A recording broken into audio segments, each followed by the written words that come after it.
Hey everyone, and welcome to today's Explainer. If you're gearing up for a big career move in clinical research, pharmacovigilance, or regulatory affairs in India, well, you are absolutely in the right place.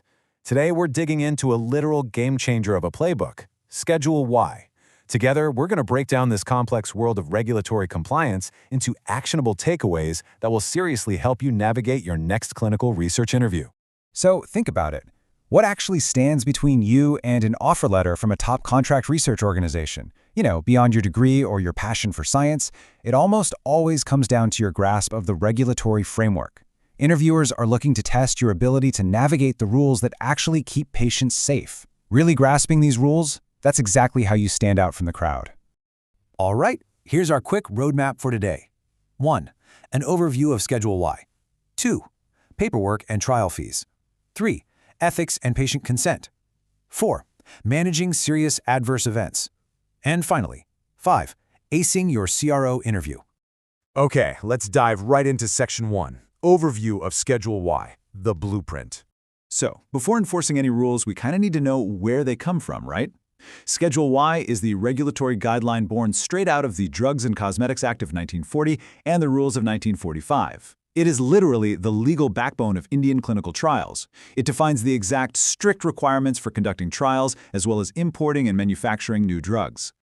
Now, within that legal backbone, there's a very specific operational framework. Two major components you're going to manage daily are Form 44 and the appendices. Think of Form 44 as your mandatory VIP pass, the application you absolutely need to run a clinical trial or bring in new drugs.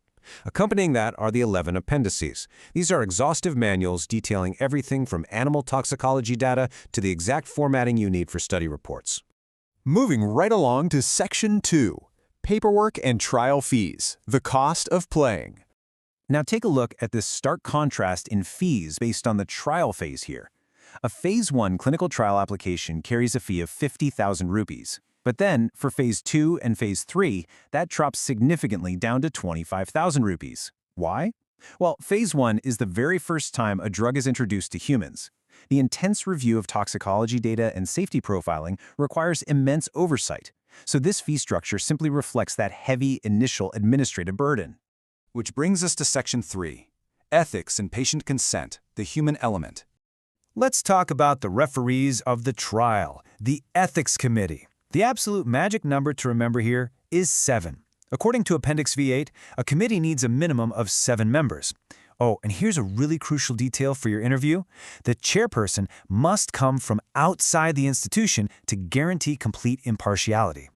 But just having 7 people on the roster isn't enough to actually make a decision. The next crucial operational number you've got to memorize is 5. 5 is the absolute minimum number of members required to form a quorum. Literally, if you have a meeting to approve a trial protocol and only 4 people show up, no decisions can be made. It's a strict regulatory standard. And who makes up this quorum? It cannot just be 5 doctors sitting in a room. The composition has to be rigorously diverse. We're talking basic medical scientists, active clinicians, a legal expert, a social scientist or ethicist, and, this is super important, a layperson.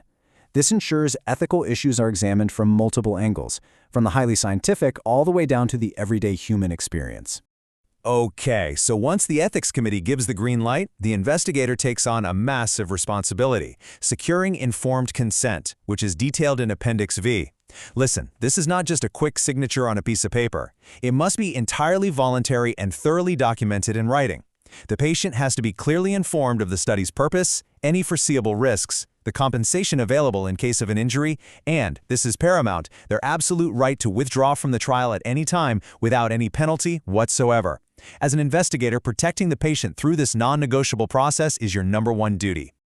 Let's move into Section 4, Managing Serious Adverse Events, when things go wrong. To handle safety out there, you kind of have to play the role of a medical detective, and that starts with knowing the absolute difference between an AE and an ADR. An adverse event, or AE, is any untoward medical occurrence in a patient who took a pharmaceutical product. It's just a fact. Something bad happened. Maybe they got a headache, or maybe they tripped and broke their ankle. But an adverse drug reaction, an ADR, is where the detective work kicks in. An ADR is an adverse event where a causal relationship to the trial drug is actually suspected. Moving an event from an AE to an ADR changes everything about how you report it and how the drug's safety profile is understood. And then we have the most critical classification of the bunch, the SUSAR, Suspected, Unexpected, Serious Adverse Reaction. The key word here is unexpected. If an event is serious, suspected to be caused by the drug, and was not previously identified in the safety brochure, boom, it's a SUSAR. Because this represents an unknown danger to current trial subjects, a SUSAR triggers immediate, expedited reporting requirements. Now, when we're talking about reporting these serious adverse events, or SAEs, there is one number that you should permanently burn into your brain: 14. You have exactly 14 calendar days from the very moment the investigator becomes aware of the event to report that SAE to the licensing authority, the CDSCO, and the ethics committee. I really want to slow down here and emphasize this. This is a non-negotiable, hard deadline.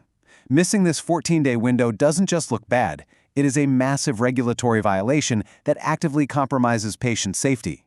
All right, home stretch. Section 5. Acing your CRO interview. The final exam. Picture this. You're sitting across from the hiring manager. They glance at your resume, look up, and ask a classic foundational question. In your own words, what is the primary objective of Schedule Y? How do we answer that? So the crucial point here is to go way beyond just reciting the law and tie it back to the human element. You can start by saying, Schedule Y establishes the requirements for clinical trials and new drugs. But then you finish strong by adding, ultimately, its primary objective is ensuring the absolute protection of the rights, safety, and well-being of human subjects. That shows a deep understanding of both the letter and the spirit of the law. Okay, next pop quiz. The interviewer shifts gears and asks, can you explain the difference between Phase I and Phase 4 trials within the Indian context? Listen, you do not need a massive paragraph to answer this. Just give them a sharp, concise contrast. Phase 1 focuses on initial safety and tolerability, right? And it's most often conducted in a small group of healthy volunteers. Phase 4, on the flip side, is post-marketing surveillance. It happens after a drug is already approved, purely to monitor its long-term safety and efficacy in the general, real-world population. This brilliantly illustrates the full life cycle of a drug, proving you truly understand the journey from first-in-human testing all the way to widespread public use. Well, we've covered a lot of ground today. We hit the definitions, the timelines, and some killer interview answers. Whether you're aiming for a CRA role monitoring sites or a pharmacovigilance position racing against those 14-day SAE reports, Schedule Y is your universal playbook. So my final question to you is this. Now that you actually understand the rules that protect human life in clinical trials, how are you going to use this framework to not just pass an interview, but to actually push the boundaries of ethical medical research in your own career?